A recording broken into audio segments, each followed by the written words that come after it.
సదాశివసమారంభాం వ్యాసశంకరమధ్యమాం అస్మదాచార్యపర్యంతాం వందే గురుపరంపరాం.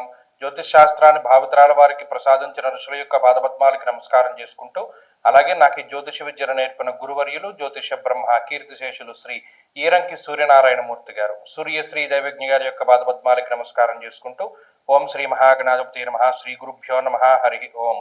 వీక్షకులందరికీ నమస్కారం.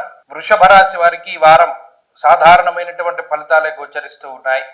ఈ రాశి వారికి గత వారంతో పోల్చుకుంటే అనుకూలించేటువంటి గ్రహాల యొక్క సంఖ్య తగ్గింది. గత వారంలో ఎక్కువ గ్రహాలు అనుకూలిస్తున్నాయని మనం చెప్పుకున్నాం, కానీ ఈ వారంలో అనుకూలించే గ్రహాల యొక్క సంఖ్య తగ్గింది. అందులో ముఖ్యంగా శనేశ్వరుడు, రాహువు యోగిస్తూ ఉన్నారు.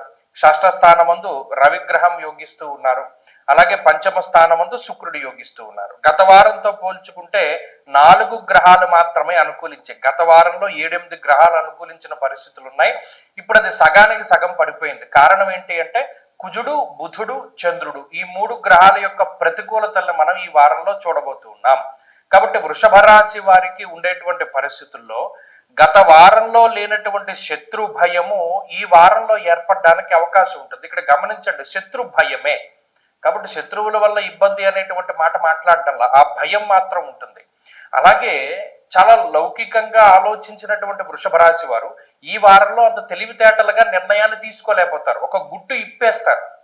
గతంలో ఏదైతే మీ దగ్గర అతి రహస్యమైనటువంటి విషయం ఉన్నదో అది బట్టబయలవడం ద్వారా ఈ వారంలో మీకు వచ్చేటువంటి కొన్ని ఇబ్బందికరమైన పరిస్థితులు ఉంటాయి కదా, దాని ద్వారా అనుకుంటారు మనం అనవసరంగా ఈ విషయాన్ని వీళ్ళకి చెప్పాము, మనం చెప్పకుండా ఉంటే బాగుండేది కదా అనేటువంటి ఆలోచనని ఈ గ్రహస్థితి కలగజేస్తుంది. అలాగే షష్ఠ స్థానం ముందు రవి ఉన్నంత వరకు ఆరోగ్య పరిస్థితులకి కానీ ఆర్థిక పరిస్థితులకు కానీ ఇబ్బంది రాదు. పంచమంలో ఉన్నటువంటి శుక్రుడు కూడా కొంత ఉపయోగపడతారు.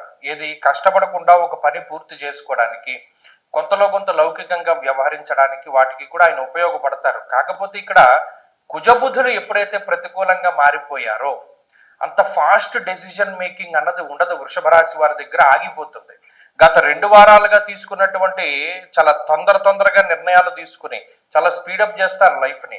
ఇప్పుడు అంత స్పీడ్ ఉండదు. ఇక్కడ కొంచెం స్లో అవుతారు. ఆలోచనలు ఎక్కువ అవుతూ ఉంటాయి. భయం వేస్తూ ఉంటుంది. ధైర్యంగా ముందడుగు వేయలేకపోవడం, ఇది చేస్తే ఏమవుతుందో, మనం ఈ రిస్క్ తీసుకోగలిగితే ఏమవుతుందో అనేటువంటి ఆందోళన వస్తుంది. గతంలో అది ఉండదు. అది ఎంత రిస్క్ అయినా చాలా తేలిగ్గా తీసుకుంటారు. ఆ వ్యత్యాసం మాత్రం వృషభ రాశి వారికి కనబడుతుంది ఈ వారంలో. అలాగే ఈ వారంలో ఉండేటువంటి కుటుంబ పరిస్థితులు కానీ ఆరోగ్య పరిస్థితులు కానీ ఆర్థిక పరిస్థితుల్లో కానీ ఇబ్బందికరమైన వాతావరణం ఏమీ లేదు. అలాగే ఉద్యోగపరమైనటువంటి విషయాలు కూడా సానుకూలంగా ఉన్నాయి. వృషభ రాశి వారు ఈ వారం మరింత అనుకూలమైనటువంటి ఫలితాలను సాధించడానికై ఎక్కువగా గురుబలాన్ని పెంచుకోవడానికే దక్షిణామూర్తి కవచాన్ని పారాయణ చేస్తూ ఉండడం చెప్పదగినటువంటి సూచన.